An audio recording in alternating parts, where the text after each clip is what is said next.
Hello, let's talk about one particular figure in the Renaissance that we're going to focus on. We're going to start focusing on particular figures to round off the Renaissance, and then we'll wrap up with the style of the Ode, which coalesces to the halfway mark in Hayek's classical tradition. Before then, let's go through these singular characters.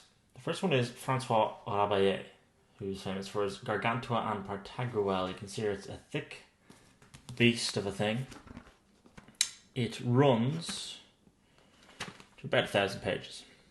The dazzling and exuberant comic chronicles of Rabelais, 1483 to 1552, are a feast of wisdom and laughter. Realism intertwines with carnivalesque fantasy, Renaissance learning with obscene humour to make readers look at the world afresh. Pantagruel, tale of comic chivalry, satirises lawyers, theologians, and academic buffoons. So you get the sense of what we're going on here. Gargantua then mocks and rash generals, idiotic monarchs, and uncouth professors. It is ultimately not a serious work. And why is Rabelais delivering this, almost a very Fablot-like, non-serious, non-stern? It's the last great French Middle Age work, but it's happening in the 16th century France. So let's talk a little bit about that.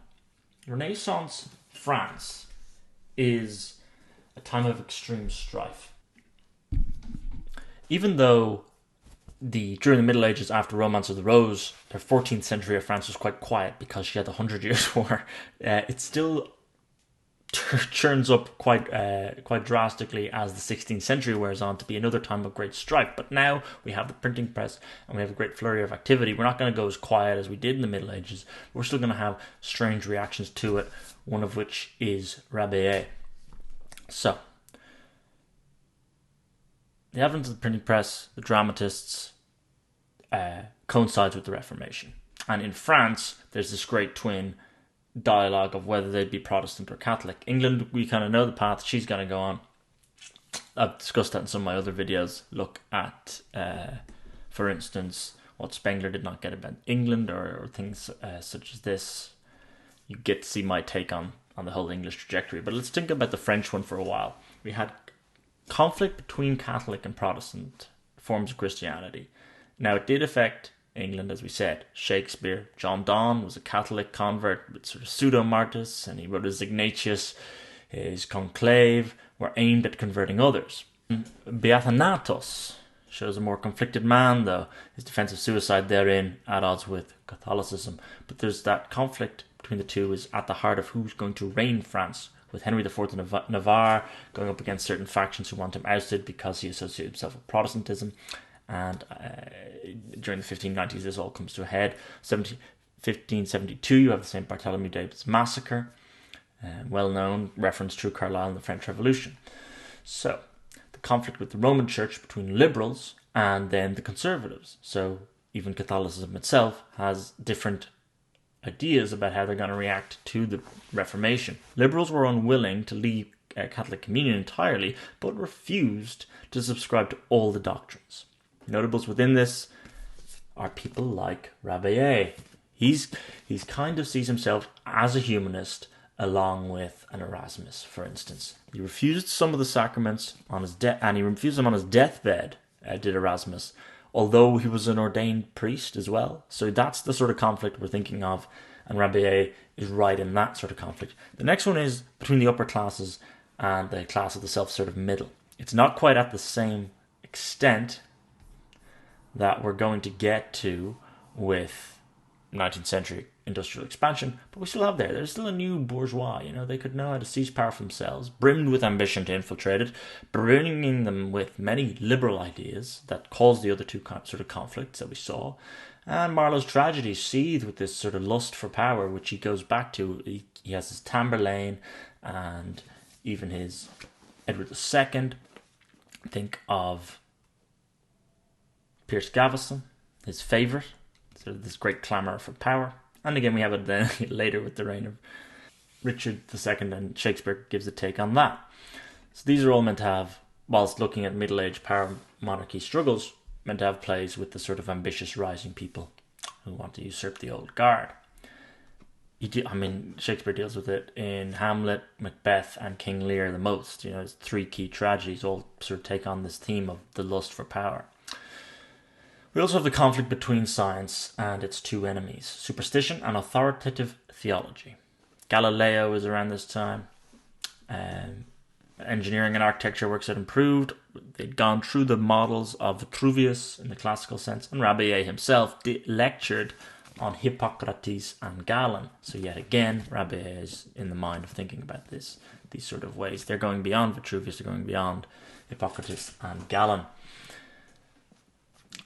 And we have the conflict between authority and individuality, which is coming up through this time. This is the time of Descartes' I think therefore I am, the beginning of the self, in a much more different phase than what we had previously in the Middle Ages. Machiavelli's The Prince begins to look at this conflict of authority in a more pragmatic sense. And all of this is feeding into the mind of Rabelais as he creates the Gargantua and Pantagruel. Montaigne, we'll look at later, is the sort of individual who then reflects upon this from his vineyard retreat. So as we stated earlier, from the Italian Wars of Francis I to the St. Bartholomew Day's Massacre of 1572, to the assassination of Henry IV, Henri IV, in 1610, France is in a struggle or a strife, a civil war almost, on which both sides were strong and determined. Often that civil war was waged within one man's own soul. As we've said earlier, there are struggles within Rabelais. France was still a foremost place for writers. Paris will always be a cultural centre in that regard. So why is he so full of sort of humour and poking fun? Well, he's latching on to what he believes to be what is missing from life. That is the jollity and frivolity, and it can be seen as an escape for Rabelais from these torments, from these conflicts, but it's underlined also by an erratic insecurity. That's what, if I think of Rabelais, I think of erratic insecurity more than anything else. He eschews instability. His writing eschews it. Difficult to understand, possible to find consistence. He's a figure then of his place and time, isn't he? He's very far removed from the French of a Molière or a Racine that we're going to see later in the Baroque under Louis XIV. This very pure, formulaic, rigid interpretation of the classics as an art form. The Greco-Roman world had resurfaced for Rabelais, but in so doing there was still new energy to it. They hadn't fitted all the new modes into how post-Reformation life would work. Therefore, you get works which are just an explosion, which is, again, erratic insecurity. Rabelais had entered a monastery in early life, but he found that the ignorance and simplicity of the people that he was surrounded by, joined by St. Francis, rather irksome, and he took it on himself to learn the classics as a means to escape that life. Having experienced seizure of books and constraint of his friends, he managed to obtain a special license from Pope Clement VII. So he was well connected, and he obtained this in 1524. That would make him a Benedictine, an order more in line with the scholarly interests.